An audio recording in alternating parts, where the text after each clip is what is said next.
In this section, we'll focus on Red Hat package management using RPM, the shell-based utility, which is responsible for installing, verifying, querying, upgrading, and uninstalling packages. Let's label this section RPM and describe briefly the features associated with this package manager. Provides package management, which includes but not limited to querying, which allows you to query your existing package database. And these are main functions, by the way. Installation, uninstallation, upgrade, as well as verification. These are the 5 major tasks you can perform with RPM. Again, to query the system means to consult the local RPM database to determine packages installed, as well as to query packages that have been downloaded locally or that are on DVD or CD-ROM or local media. Installation is just that. It allows you to install a package or more. Uninstallation removes packages. Upgrade upgrades existing packages. So if you have version 1 and you're upgrading to 1.5, 1.5 will supersede 1. And verify allows you to check packages as well as files on your system to determine if there has been any sort of compromise or if there are any discrepancies between the packages on your system and the original pristine sources provided by Red Hat or by a repository, an RPM repository. So RPM provides these sorts of features, and the main command is indeed RPM, lowercase of course. But depending on the mode that you intend to enter, you'll need to indicate whether or not you want to install, uninstall, upgrade, query, verify. We'll begin by querying, as it's easiest to determine what's on the system. So let's set up a query section.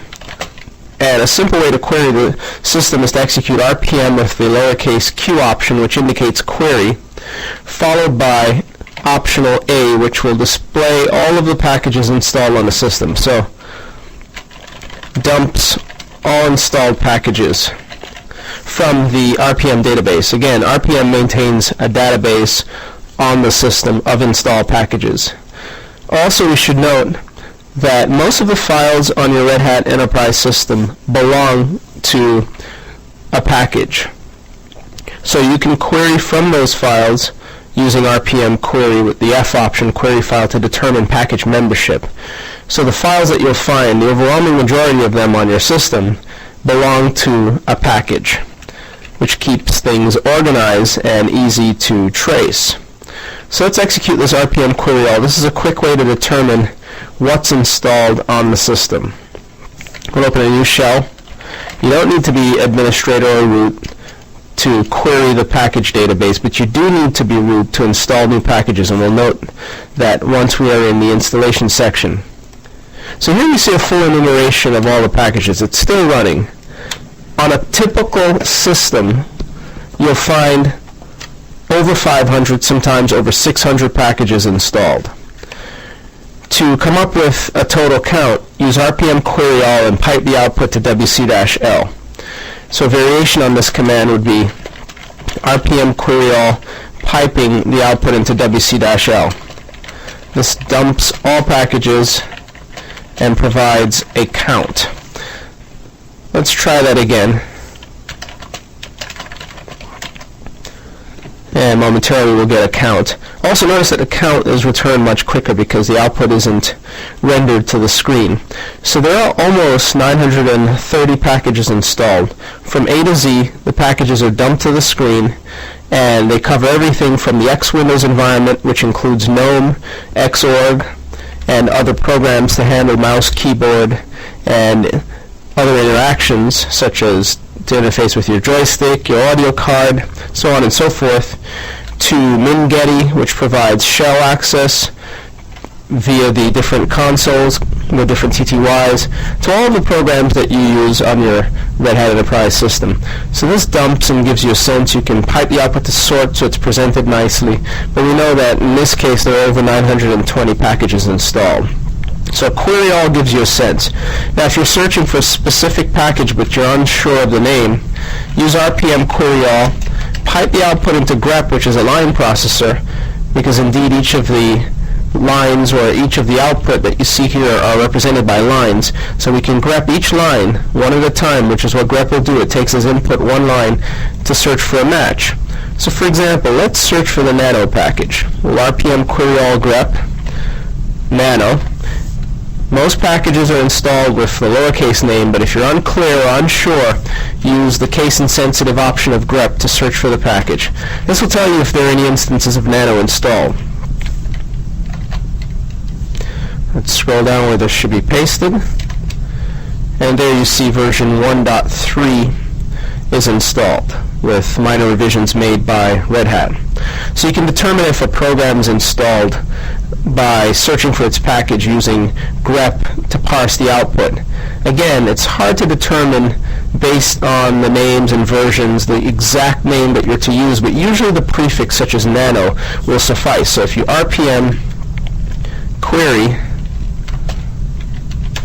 and grep nano, it dumps it rather quickly. Or you could query info to determine whether or not. So for example, RPM query info nano will return information about the nano package. Let's just list that. So now that we know that nano is installed, RPM query info nano dumps info about the nano package. Whereas the previous example simply scoured the packages list to determine whether or not a package is installed. This is again similar to using, let's say, add remove programs in Windows and manually browsing the list to determine what's installed. So with query info, we see, for example, the name of the package, the version, the release. This is the Red Hat release of this major version 1.3 with minor release 12 by the vendor. Red Hat is the vendor, although Red Hat isn't the author. The date it was built, so this package has been around for a while. The install date. The group. Each package belongs to a group. In this case, it's applications/editors. Its size. It's just over a megabyte. The type of license which governs the package. Its signature, which includes a key ID. Each package is signed by Red Hat and can be verified. And in fact, all of the packages included on the installation DVD or CD set are signed and are verified by default when you install them using the RPM program. It's another feature provided by RPM, where you may find out more information about the nano editor, a summary, and an optional description, which includes the fact that it's a small text editor. So another feature of RPM is the fact that it auto-verifies packages using GPG, MD5, SHA-1 sums. So this is taken care of for you. By default, packages released by Red Hat Inc.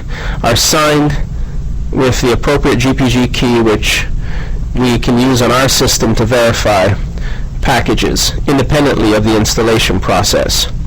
So we know how to query the entire system. We know how to get a count of the number of packages. We also know how to search for a package if we're unclear of the exact name. We know how to interrogate the package from the package database to see what it provides, its version, when it was built, so on and so forth. And we know how to get some basic information, but there's still more information that we can get about packages. Additionally, let's compare and contrast. This system, Linux CBT Serve 1, is running Red Hat Enterprise 5. But we've got a remote system which is running 5.1. So let's SSH to 168.75.199. And this system, if we cat etc Red Hat release, you see that it's running 5.1. So the version of Nano is likely to be slightly newer. We know that from the local system, the version is 1.3.12, release 1.1. So on the remote system, let's RPM query info nano as we're assuming that it's installed. And we see indeed it's 1.3.12, release 1.1, indicating that it's the same version of Nano, which with a build date of the 12th of July 2006. So although this is a slightly newer version of Red Hat Enterprise version 5, major version 5, the same version of Nano is used, which indicates that Nano had not changed between the two releases. Again, 5.1 includes some updates, some fixes, some tweaks, as you'd expect with a service pack release of any operating system. Super. So that's how you query a package. Now, how about querying files on the system? We've been working with Nano. How about querying to determine a file's package membership? So the fifth step, RPM query file, and we need to determine where Nano is located, which is why we'll use one of those trusty commands we studied, the which command, to determine where Nano is available, and it's in user bin. So an RPM query file, user bin, Nano, dumps package membership information for the Nano file. So in other words, this is a reverse lookup using the file to determine what package the file belongs to. Again, most if not all programs you'll find on your system, unless the program was introduced outside of the RPM framework, belong to some RPM. So let's go ahead and give this a query, and now we're able to tell that the user bin Nano the user bin Nano file belongs to Nano-1.3, so on and so forth. So this is a reverse way to look things up. Let's look something else up. Which grep, for example. RPM query file bin grep tells us that it belongs to this version of grep. How about the which command? Well, let's execute which, and it tells us it's an alias, but which is really located in user bin. So an RPM query file, user bin which, will tell us momentarily the membership, which belongs to a distinct package named which. So you can tell from the file itself the package membership, because when you execute query file, RPM simply looks up the matching file in its database and determines whether or not the file belongs to an item on file or a package that's on file. You may also query a package before you install it. We intend to install a few packages, but you can download the package and query it directly. For example, we do have a package repository available, a 5.1 package repository, but the 5.1 packages will install on 5.0 with no problem. Let's launch an instance of the browser and then connect to that repository and select a package that's currently not installed on either Linux CBT Serve 4 or 1. Either or will do. And we'll now navigate to 192.75.100 RH5 i386 server. This is where we can find the different packages, and once there we'll bookmark it so that we can reference it. It'll be placed in the main area, and the full list will be ready momentarily, at which point we'll scroll down and search for something that we believe is not installed on either system, and that's the DHCP package, not the client but the server. So here's the package. If you copy the URL using copy link location, it includes the full HTTP location to the package. We can then, from the shell, paste this information as follows: RPM query package info, the full URL. In this way, we're able to tell information about the package prior to installation. So we RPM query package info as opposed to query info. Query info queries packages in the database. So it dumps information about the Nano package as it's recorded in the local RPM database. However, as a sixth option, RPM query package info followed by the URL that we've just pasted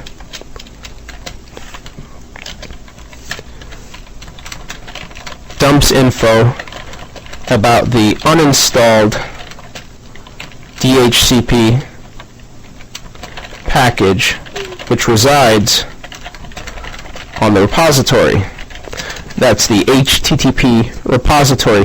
The information is similar to what you'd see when you execute RPM query info against a package that's locally installed. It includes the name, the version, the release by Red Hat, the vendor, the build date, the install date. It's currently not installed. The build host. Usually it's a box at Red Hat. Other important information: size, the group where the package belongs, the source RPM or the RPM package that was used to create this package, the binary RPM, the packager, the signature, description, summary, so on and so forth. So you can query a package before installation. That's the purpose of using the RPM query package info options. Now again, no need to memorize all of these commands. Ideally from the shell, if you can execute RPM followed by --help, you'll see the myriad options that are available, including query, freshening, the --F option, upgrade, installation, removal, and other options. The RPM package or the RPM program offers many such options. Now let's move on to verification. You can verify all of the packages on your system quite easily using RPM uppercase V followed by lowercase a. Uppercase V means to RPM that it's to verify whether it's the packages in your database, the RPM database, or a package on your file system or on a remote file system such as an HTTP accessible location. So verify all navigates through your database, checking all, in our case, 929 packages to determine whether or not the integrity of the packages are intact. In other words, to ensure that what was installed is what is actually reflected on our local system. This is a quick way to determine whether or not packages have been upgraded, changed, or tampered with. Only if there are issues that don't reflect the original system configuration will you see output. So for example, what we see here is some output related to items that were created as a consequence of installation. So these are additional items, like the etc.ssh moduli file, for example. These messages are perfectly fine. We'll let them come back. However, if you see any discrepancies related to a package, a specific package, let's say Nano, such as a signature issue, an MD5, SHA-1, or signature issue, GPG issue, then you know you've got a problem. There's some sort of compromise or change to that package on your system. So the general VA option scours all 929 packages or the full package database to determine if there are any problems. And if there are any blaring issues, you'll see them on the screen. These are small. These usually reflect files that are created as a result of package installation and are generally not important. You may also verify files directly, such as, let's say, grep. And let's just indicate that this verifies all packages on the system, returning information only if there are discrepancies from the original installation.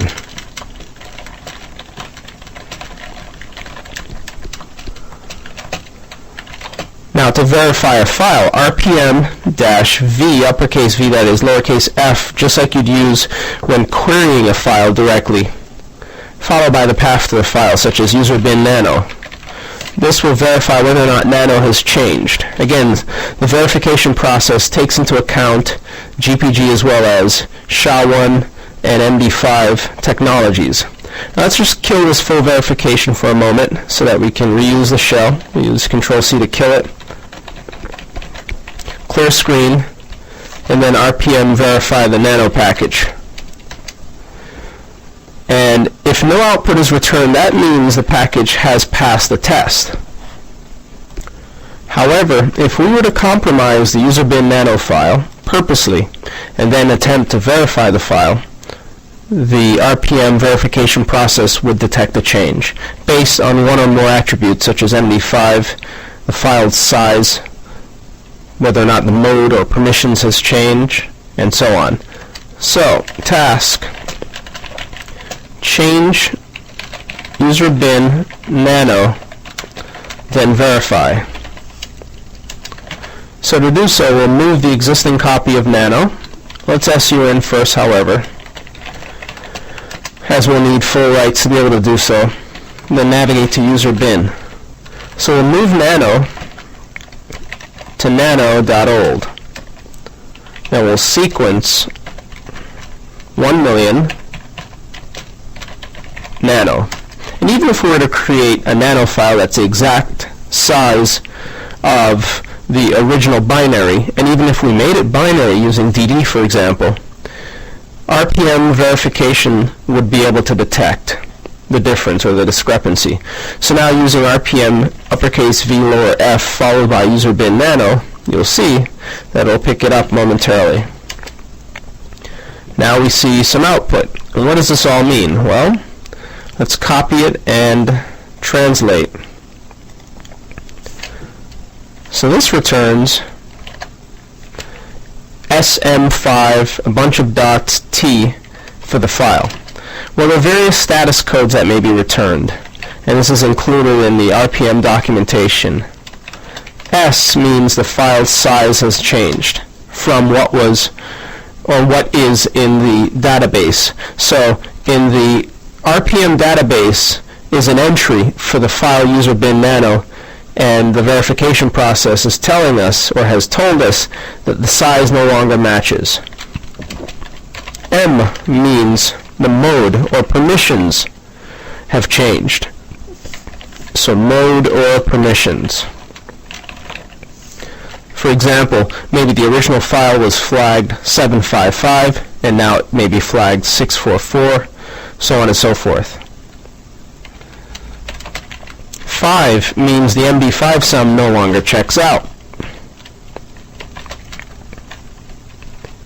And T means that the modification time is no longer the same as what is recorded in the RPM database.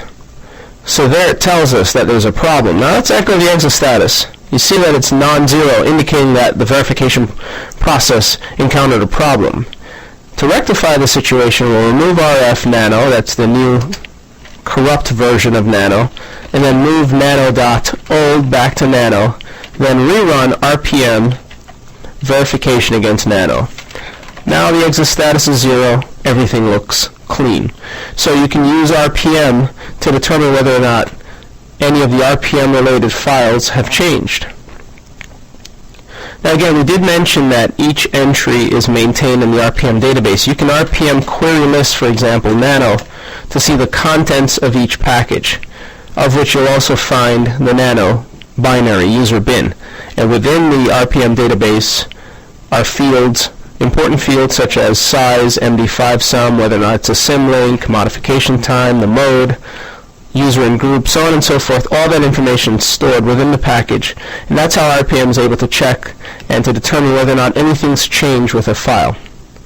So that's how you go about using the verification process to verify files. You may also verify packages using the uppercase V and lowercase p options. So for example, RPM VP nano will attempt to perform a verification on nano against what's installed on the system.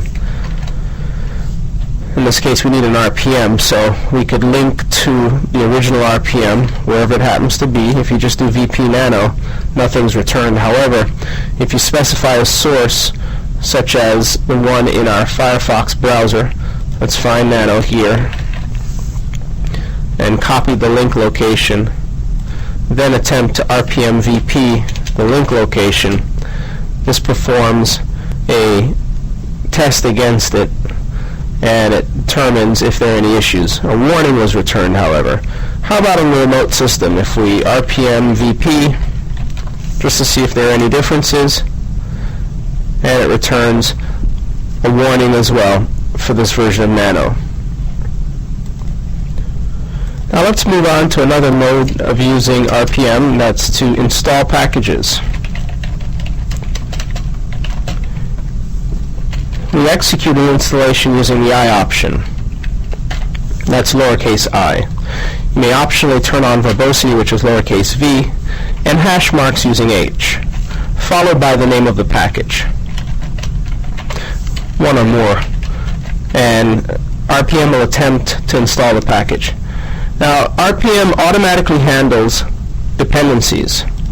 So let's list that as a third feature. Automatically reports on unresolved dependencies.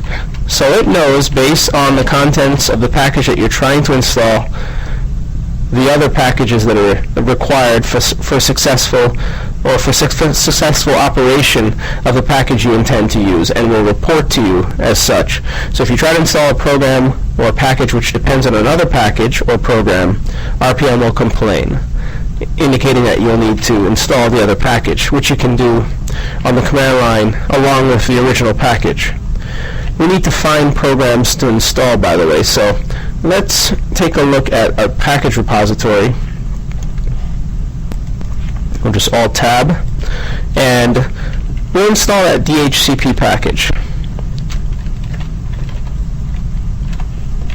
This is the server package. We'll uninstall it in the removal section momentarily. So we'll copy link location, again,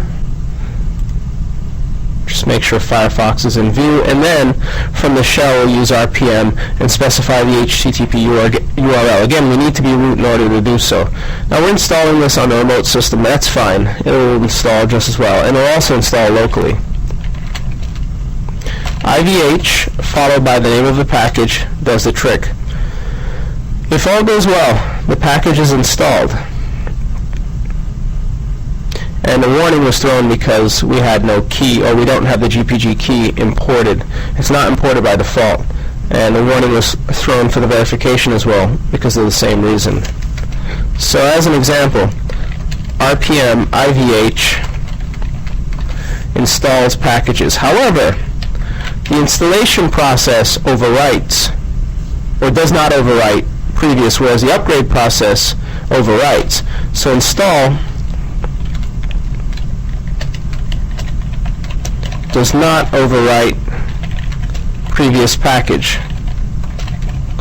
And this is why the installation method, which means using the lowercase I option, is the proper method or ideal method for installing the kernel.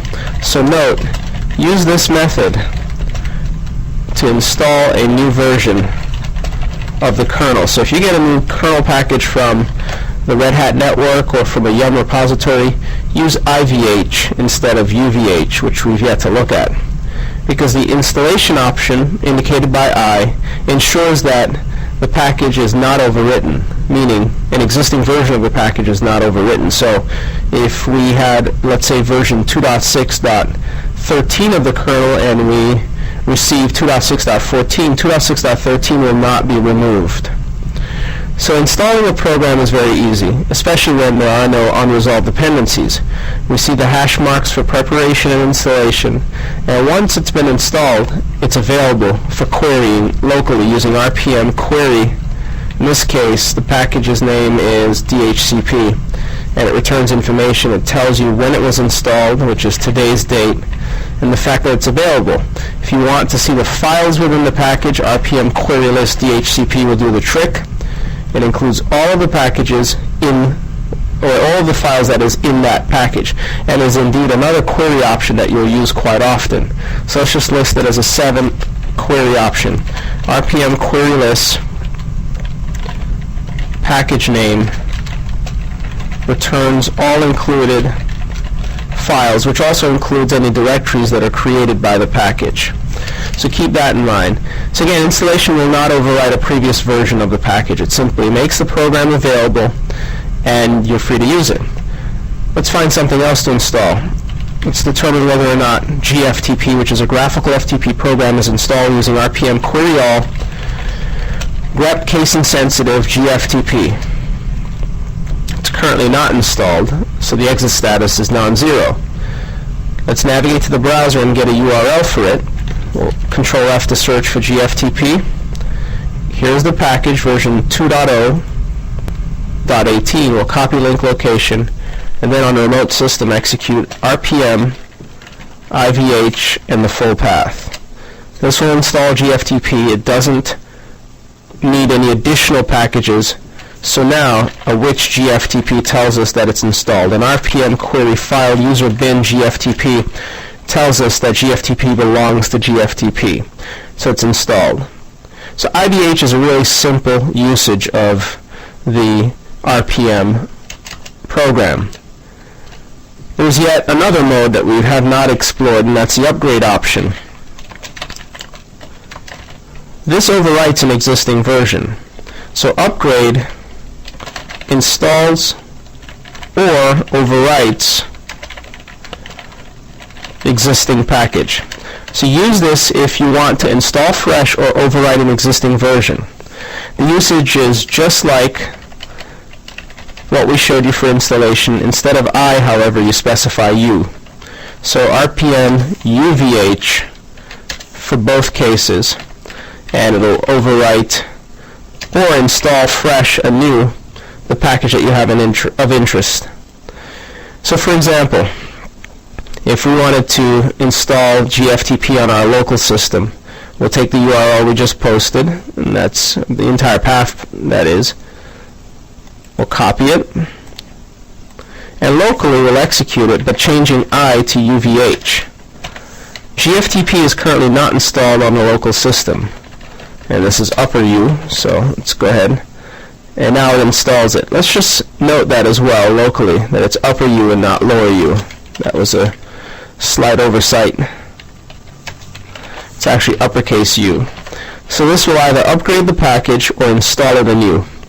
Now locally, RPM query all grep GFTP reveals that it's installed, and in RPM, once this comes back, query info GFTP will reveal that it was installed today in the installation date field. So UVH is what you use when you want to overwrite or install anew. There's yet another option. That's the ability to freshen a package. This simply updates an existing package. However, the freshen option will not install the package if it does not exist. So note, will not install the package if it does not exist locally, meaning it has to be installed for it to work, and it uses the uppercase F option. So RPM FVH start at RPM freshens the current version of a package to whatever version you've specified. So you'd have to search for something local. Let's see, for example, if we RPM querylist grep or RPM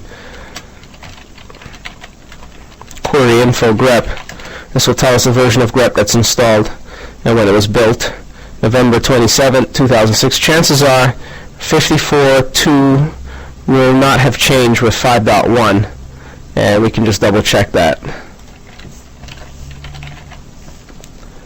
And it's still 54.2, so it hasn't changed, so it doesn't make sense to attempt to install what's already there. Freshen wouldn't work in this particular instance. We'd have to have a newer version of the package. But just bear in mind that freshen, although we didn't specify it as one of the main 5 options, is a way to install or upgrade a package in the event that the package currently exists on the system. Now how about package removal? That's very straightforward as well.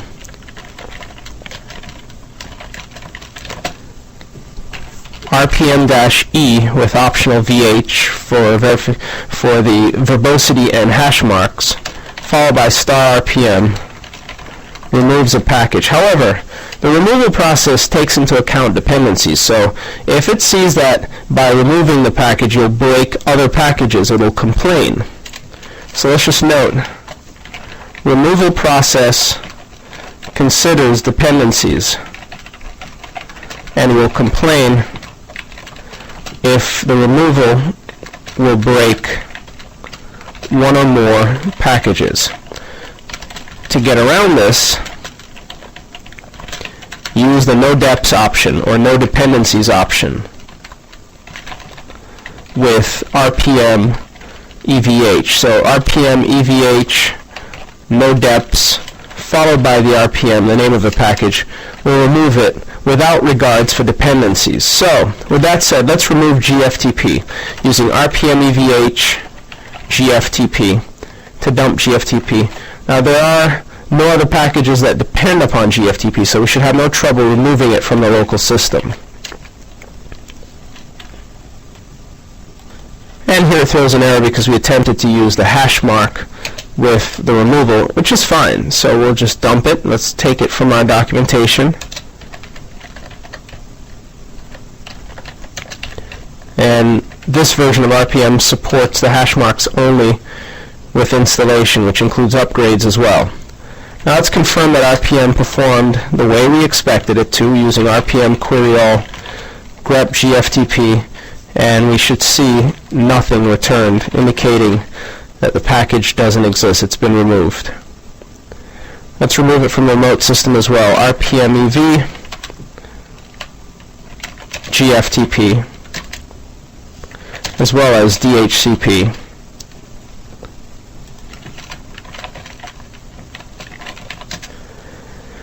And if the package isn't installed, it tells you, it returns an error, and it's gone. So removal is pretty straightforward, but again, if there are dependencies, RPM will complain, and in order to force a removal, you'll need to use the -- no deps option. So thus far we've covered installation, querying, verification, upgrading, removal.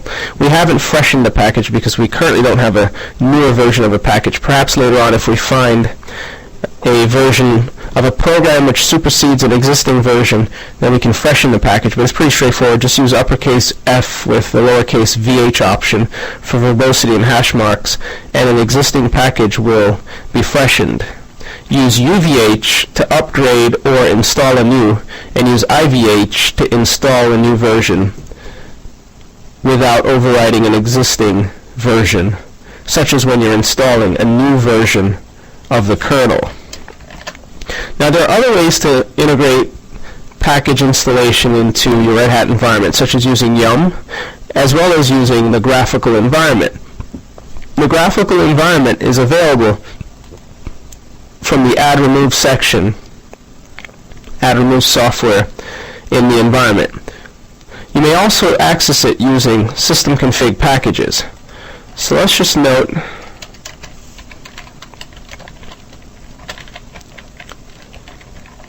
Package Management GUI. 1. Use Add Remove software, which really is a pointer to system config packages. So again, applications, Add Remove software, or from the shell, and it's a self-explanatory, straightforward GUI, execute system config packages, which brings up the same GUI. We'll see it momentarily. Straightforward interface. It did report in the background that the system is not registered with RHN, which means newer versions of packages will not be downloaded, but that can be fixed with Yum, providing we set up an internal package repository. So here are all of the packages that are available. You may filter the list to installed packages, and the items that have checks next to them are installed. You may also look at available packages, packages that you may install. Since there is no formal package repository defined, we won't see a list. By default, the System Config Packages utility will check the Red Hat network. However, you need to be registered with the Red Hat network to take advantage of it. And since we are not, we cannot use it. This list here represents everything that's currently installed on the system. You can search for packages, and if you have a repository defined, items will be returned, and you may also browse if you have a repository defined. Again, the GUI interface is pretty limited, as we have often found with many of Red Hat's GUI interfaces. They're generally very limited, unlike SUSE's GUI interfaces. However, it still provides some sort of window into your programs. We suggest you typically use RPM, the shell-based tools, to support installation, removal, and management of packages, as the GUIs tend to be anemic with Red Hat, and they tend to change quite often from version to version. So that's a little bit about the GUI interface. What we want to look at next is Yum, a way that we can actually configure a repository that our internal systems can use to query. If you notice, when we launch the packages interface, it says it's not registered with RHN and the support will be disabled, which is why we're unable to browse and search for new packages. No repositories were set up. However, when Yum's in place, that changes the presentation in the GUI.